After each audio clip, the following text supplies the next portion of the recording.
Today we have the privilege of witnessing these two wonderful people enter into the covenant of marriage. Jennifer and Cameron, I just want you to take a second right now. This day is a blur, but take a second just to look out over the crowd that's here for you today. The family who have been with you through the ups and downs, the friends, old and new. And pause for a second, because there's not many times where everyone is here to celebrate you guys. They're all here because they love you. Now you two, you get to commit to that love for each other today.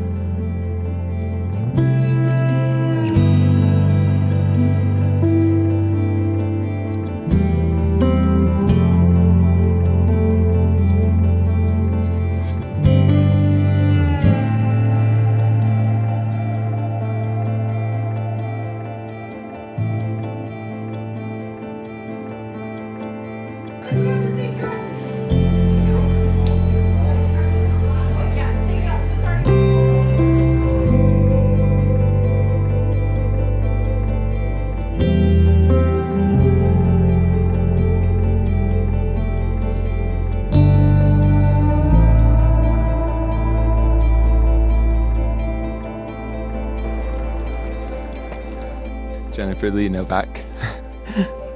I stand here the happiest man in the entire world, knowing that today is the day I am lucky enough to have the honor and the privilege to become your husband, and I am blessed enough to call you my wife. I still remember those butterflies I felt in my stomach when we were just kids, and I feel those same butterflies today, and I know I will continue to feel them for the rest of my life. The first time we saw Angels and Airwaves, you proposed, and obviously I said yes. The second time we saw them, we were newly engaged and totally carefree. That night, I told you that I loved you, like I was still 16, and I meant it. There will always be a small part of me that will stay 16 forever, and that will always love you in that way. That night, we lived in the moment, laughed and danced, just like we will today and for the rest of our lives. I will always hold your heart close to mine and protect and cherish it, and know every beat from my chest will be for you. Every breath I take will be yours. And know that these words I speak have rung true from the moment we met and will continue to ring true from then to now and forever. I love you, Jennifer Lee Novak. I wrote these vows that night, and I mean them again today, and I will continue to mean them every day for the rest of our lives. I can confidently say there is no amount of time or distance on this earth that could diminish the strength of our love. Starting today, in front of all of our friends and family, I am excited to begin this new chapter of our lives as your wife and take on all of the adventures that life throws our way. Jennifer, do you take Cameron to be your husband, to live together in holy marriage? Do you commit to love him, comfort him, honor and keep him in sickness and in health, and forsaking all others, be faithful to him as long as you both shall live? I do. And Cameron, do you take Jennifer to be your wife, to live together in holy marriage? Do you commit to love her, comfort her, honor and keep her in sickness and in health, and forsaking all others, be faithful to her as long as you both shall live? I do.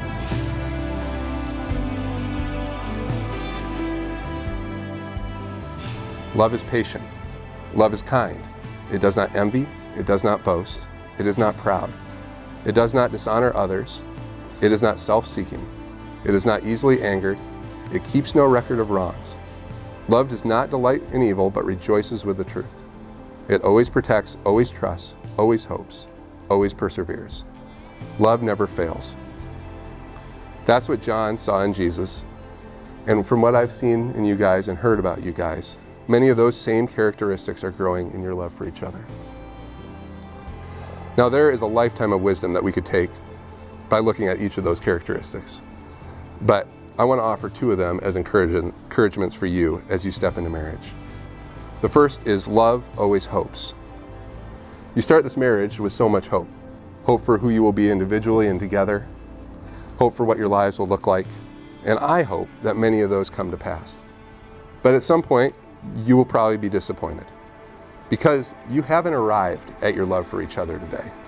You're still in process. And the person you marry right now isn't the same person that they were 9 years ago, and won't be the same person in 10, 20, 30 years down the line. You will change. And just when you think you have the other person pegged, they're going to change on you again. But through all those ups and downs and changes, keep hoping. Not for what you want, but for who your spouse truly is, for who God's making them to be. And that hope will breathe life into your love and hope and potential into your spouse. And the second is, love keeps no record of wrongs. Dr. John Gottman, a marriage researcher who has studied thousands of marriages, and he's identified that contempt is the #1 killer in a marriage. Don't give in to contempt by keeping a tally of the way that the other person isn't who you want them to be or the things that they've done wrong, but choose instead grace. Burn grace like jets burn through fuel. There's tons of grace to burn if you choose it. Just keep going back to that stockpile and don't let contempt creep in. And the greatest thing about developing the kind of love that this passage describes is that as you love each other like this, it continues to reveal, like Jesus did, some of God's own amazing love to each other and to the world around you. A God who is patient with us, kind, generous, humble, who honors others, especially when they feel dishonorable, who extends grace to us when we're in the wrong and clings to the truth of who He made us to be, so much so that He would do whatever it takes to protect our ability to know Him, even if it cost Him everything, in the hope that we would continue to make this type of love known on this earth. That kind of unseen love is something that's worth fixing your eyes on. When you shine a bit of God's love through your love for each other, it's a gift that will give you more than you could have ever asked or imagined. Because that kind of love is eternal. So Jennifer, Cameron, in view of the vows you have made today, before God and these witnesses and by the authority vested in me by the state of California and the church, I pronounce you to be husband and wife. Cameron, you may kiss your bride.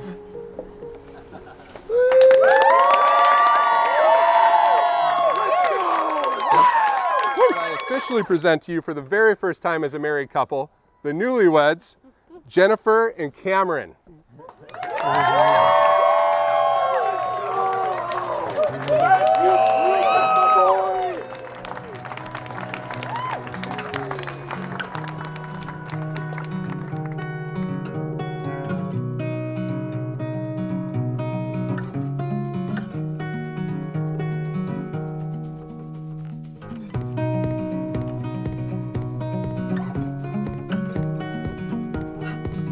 A lot of people have been asking me how I've been feeling today, and I can tell you one thing for sure.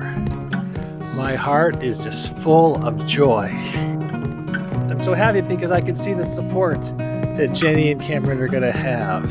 I am so happy for you, and that's the feeling I've had all day. And I am so confident that you have both found such great partners. And you've spent your time and you've worked at it. And marriage takes a lot of work. But it's so worth it. It's so worth it. And Wendy and I are just we're so confident that you're going to have such a long and happy marriage.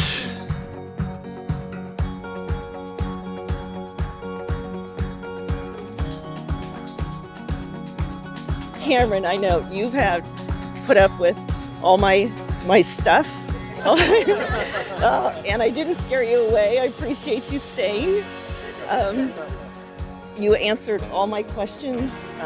You just settled all my fears. I have absolutely no doubt that you love Jenny as much as I love her. Jenny, I just have enjoyed every moment being your mom and watching you grow and watching the two of you grow together, maturing together and working things out. I think you communicate so much better than you did when you started. I mean, it's amazing. It's amazing to watch, how you grow together. I am very excited for my brother and Jenny and her next adventure with my brother and going forward with the two of them, especially with Australia coming up. And I cannot believe the two of you have been together so long. just like Madison and I. I remember when Madison and I first started dating, and I could not think of a better person to be with my brother than you, Jenny. And especially us growing up together, it really makes me, oh boy.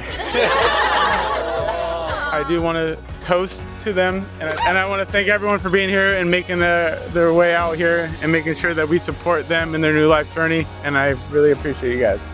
Jenny and Cameron, over the last 9 years and counting, I've had the privilege of watching you grow as a couple.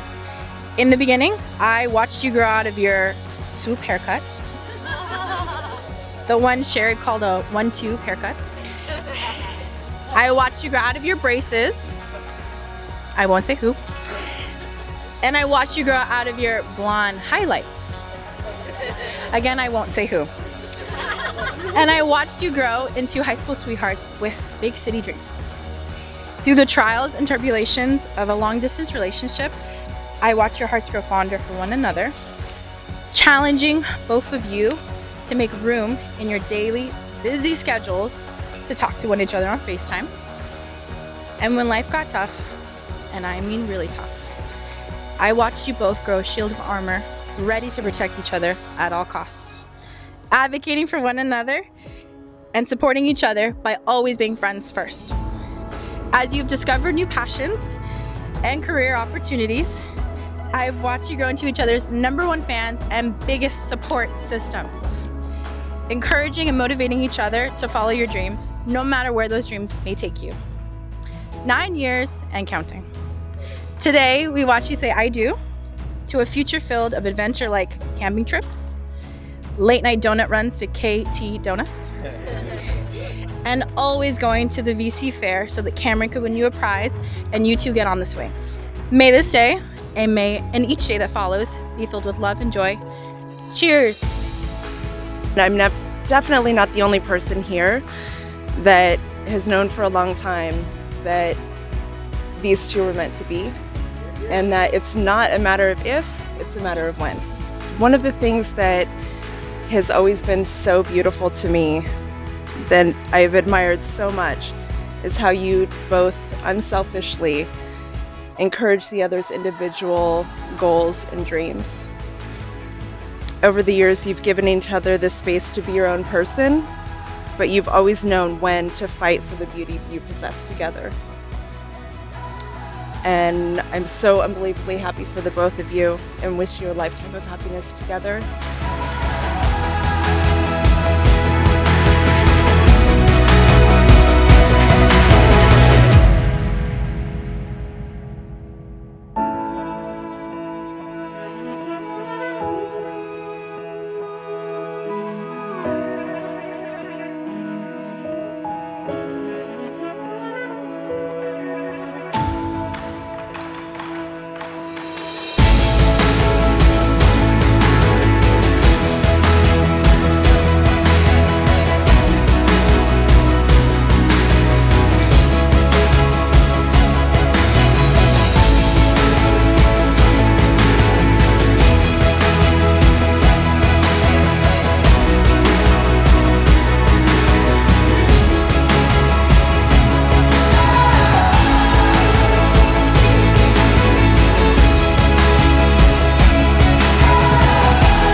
Jen, you look beautiful today. It was so incredibly special to watch Dad walk you down the aisle. I've been praying for that moment for a long time, and it was beautiful to see it happen.